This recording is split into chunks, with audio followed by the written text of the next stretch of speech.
We urge the rapid implementation of Israel's humanitarian assistance commitments. More aid, more crossings, better deconfliction, better distribution of the assistance to all who need it.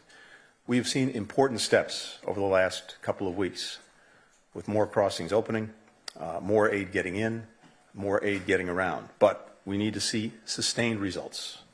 And we need, in particular, to make sure that there is distribution throughout Gaza.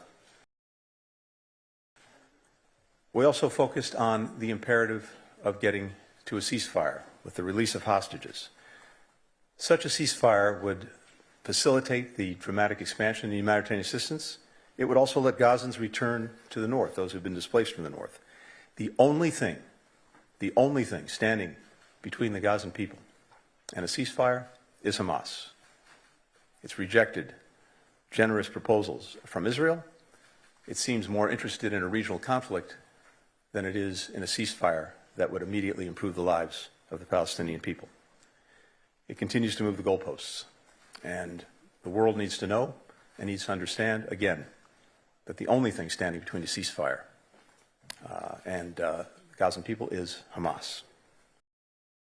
We heard clearly from Foreign Minister Kuleba that it's imperative that in this moment, Ukraine get more resources that it needs to deal with the ongoing Russian aggression. It needs more air defenses. It needs more munitions. It needs more artillery.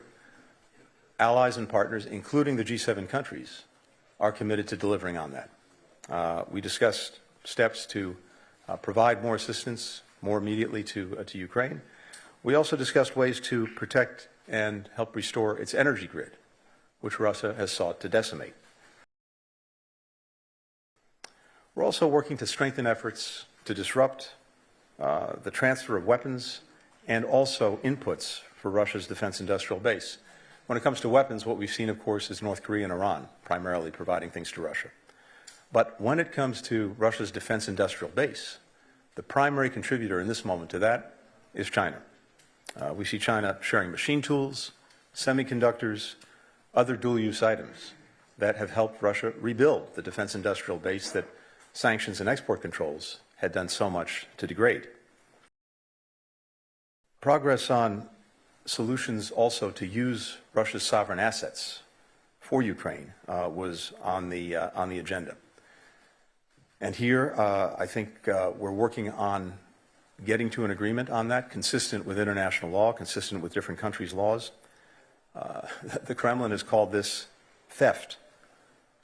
The real theft is in Ukrainians' lives taken, in so much of Ukraine's infrastructure destroyed, in so much of its land seized. Being able to use these Russian sovereign assets to help rebuild Ukraine is critical, and it's also something that one way or another, one day or another, is going to happen. It's also a complement to, but not a substitute for, the assistance that we all need to be providing in the moment to Ukraine, and in particular, the supplementary budget request that President Biden has made and that it appears will be before the House this weekend.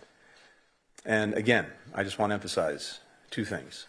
First, this money and everything it will provide is urgently needed by Ukraine, by its people who are so bravely defending their country and defending their democracy. Second, as I said, we have European and other partners, including in Asia, who are doing so much themselves to help provide for Ukraine.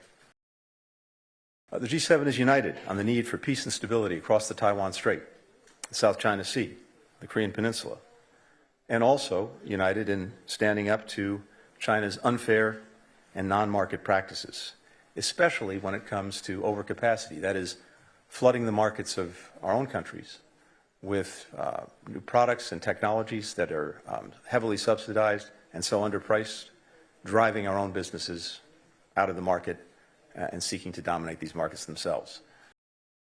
And that means that not only is Russia a current threat to Ukraine, it will remain an enduring threat to other European countries. And that's why I said China can't have it both ways.